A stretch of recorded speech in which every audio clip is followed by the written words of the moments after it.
Welcome to On the JoB with your host, LeAnn Parrish, editor of the Journal of Business. On the JoB is about the Inland Northwest business community, where you'll hear firsthand the backstories from the men and women reporters at the Journal of Business. On the JoB is brought to you in part by McNeese Wheeler Attorneys. Here's LeAnn. Welcome to On the JoB with me, LeAnn Parrish, editor of the Journal of Business. Spring in Spokane, gorgeous outside. We're in here for now. Change that here shortly. I'm here with LeAnn Bjerken, reporter at the Journal of Business. LeAnn writes about a variety of topics and has expanded that to include wine now. I guess, yeah. Yeah. Our de facto marijuana reporter, now reporting on wine. All the things. Yeah. Did you do our beer too? Did you do the beer story? No, I didn't do the beer story. All right. Well, maybe another one later. So, LeAnn, you wrote a story this time for us about the growing wine scene in the Spokane market. Can you kind of tell us what you found in your reporting? So we talked a little bit to a couple different wineries in town, as well as the Cork district, which is kind of the main organization that is responsible for marketing the city as a wine destination now. So what we found was that in the last 2 years or so, there's been about 5 new tasting rooms that have opened up in downtown. So some of those, I'll just list them off here. We've got Terra Blanca, Tempest Cellars, my bad, Helix Wines, and Va Piano Vineyards, as well as Maryhill, which just moved into the Kendall Yards neighborhood. Oh, that's great. That's great. So altogether, in the Cork district now, what kind of membership do they have? So the Cork district is partnered with about 20 different wineries and tasting rooms within the Spokane area. Probably about 14 of those are located right in the downtown core.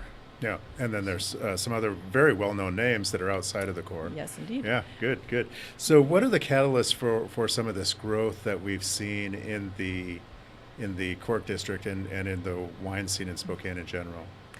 So talking with Michael Allen, who is the kind of de facto executive director of the Cork district as an organization, he sounded like one of the big factors that's kind of pushed some of this growth has been the recent changes in Washington's liquor laws that have allowed for wineries and wineries to open more satellite tasting room locations, as well as added in some new options for them to be able to sell wine by the glass, and a couple other different things added in there just to make it a little bit easier for some of those larger wineries to create these satellite locations.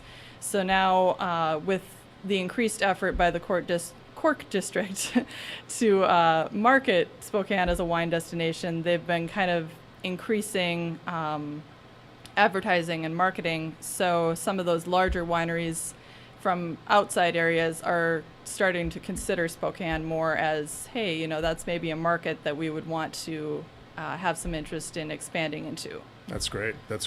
So previously, the wineries could only have a tasting room on site. Is that right? They were allowed to have 2 other tasting room locations separate from their winery locations.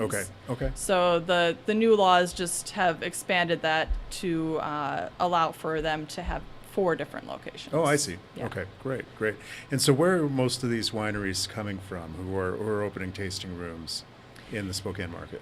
So the Spokane market is kind of unique in that we're just a little bit too high of an altitude to be able to grow our own grapes here.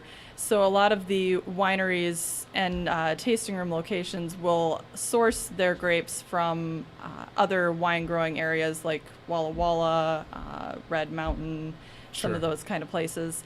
But the majority of them do bring the grapes here and crush them and put them into bottles, that kind of thing, here in Spokane. I lost track of what your question Well, no, was. so that's a good point because there's a lot of the members of the Cork district and a lot of the wineries here make wine here, Exactly. but then there's a good percentage of them that make their wines closer to where the grapes are sourced, such as in Walla Walla. I think there was one winery in Goldendale, Yeah. but that southeastern Washington Yeah, area. so some of correct? those lower elevations where it's easier to grow the grapes themselves. Sure, Yeah. sure. So the expansion of or the ability to expand multiple locations for tasting rooms has been sort of a fortuitous turn for Spokane's wine industry. It sounds like. Exactly. Yeah, great, great. So we spent a lot of time in the story talking about the downtown core, which makes a lot of sense because that's where the highest concentration of tasting rooms is. But some of our most popular wines or best known name of wineries in the Spokane area are actually outside of that core. So can you kind of tell us a little bit about that? Yeah, we've got on the eastern side, Latah Creek, and then you have Arbor Crest, kind of out in the valley.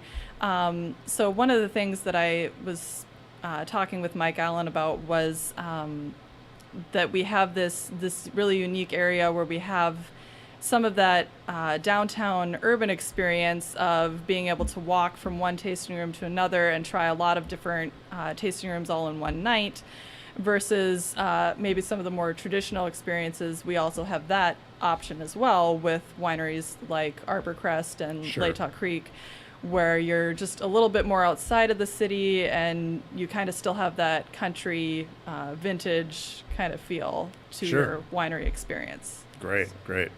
Well, exciting time. Almost concert season up, summer concert season up at Arbor Crest too, which is tough to beat.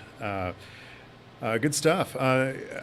Check out LeAnn's story on wineries in the newest edition of the Journal or at SpokaneJournal.com. And also check out her restaurants and retail page.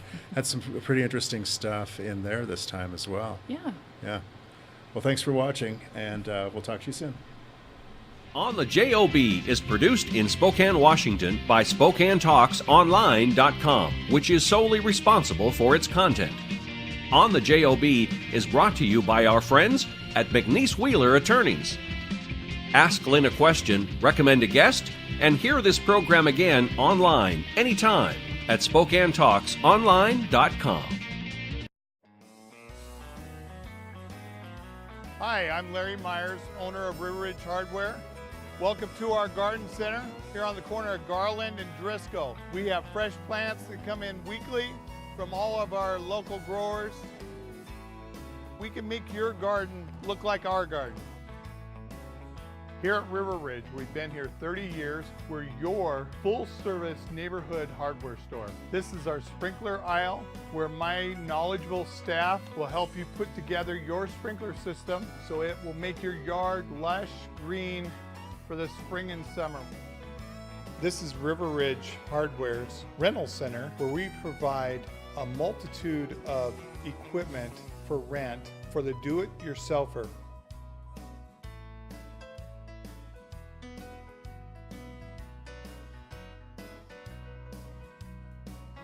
Next time you're working on your home or yard this spring and summer, stop by, say hi, and we'll help you get the project done.